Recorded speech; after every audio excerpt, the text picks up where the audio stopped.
Assalamualaikum warahmatullahi wabarakatuh. Perkenalkan, saya Sherly Aditya. Saya akan menjelaskan materi tentang proses tahapan konseling keluarga.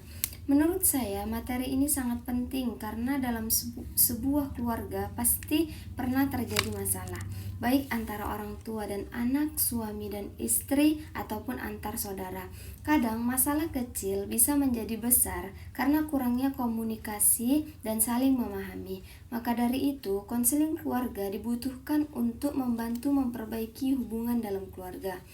Nah, konseling keluarga sendiri adalah proses bantuan yang dilakukan oleh konselor kepada anggota keluarga supaya mereka dapat memahami masalah yang telah terjadi dan mencari solusi bersama. Dalam konseling keluarga, konselor ini tidak hanya mencari siapa yang salah, tetapi membantu keluarga agar hubungan mereka menjadi lebih baik.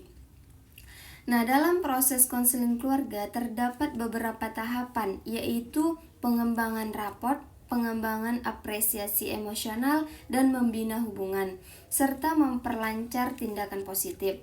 Nah, tahap yang pertama ini yaitu pengembangan raport. Raport adalah usaha konselor untuk membangun hubungan yang nyaman dan akrab dengan keluarga.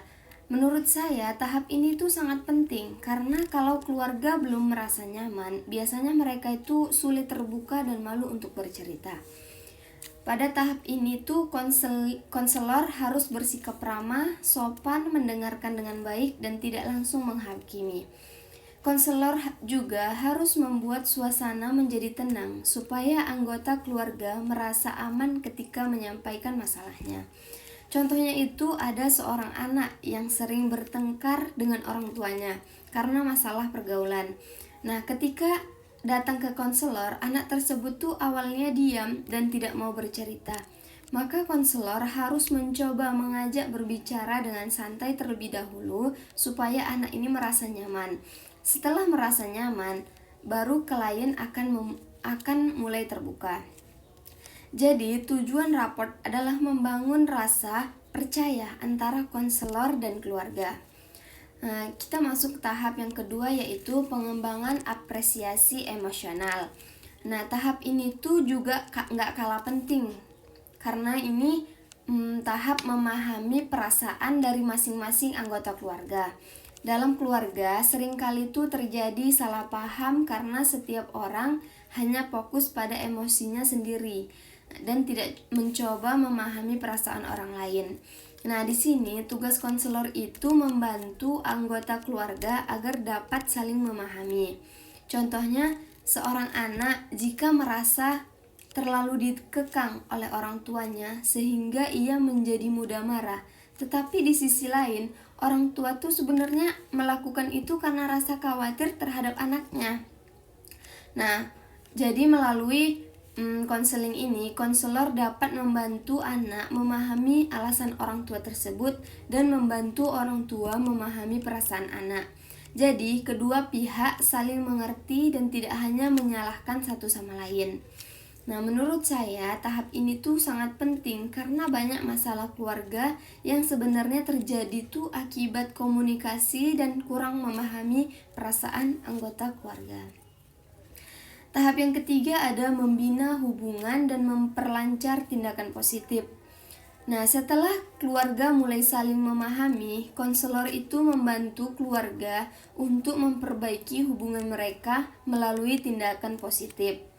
Yang pertama tuh konselor memberikan arahan agar komunikasi dalam keluarga tuh menjadi lebih baik, lebih terbuka, dan tidak mudah menimbulkan pertengkaran. Contohnya tuh orang tua mulai belajar mendengarkan pendapat anak tanpa langsung marah. Kemudian anak juga belajar berbicara dengan sopan kepada orang tua.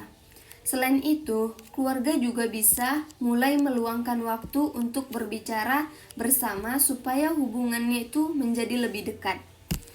Nah, tujuan dari tahap ini adalah menciptakan perubahan positif dalam keluarga agar hubungan mereka menjadi lebih harmonis.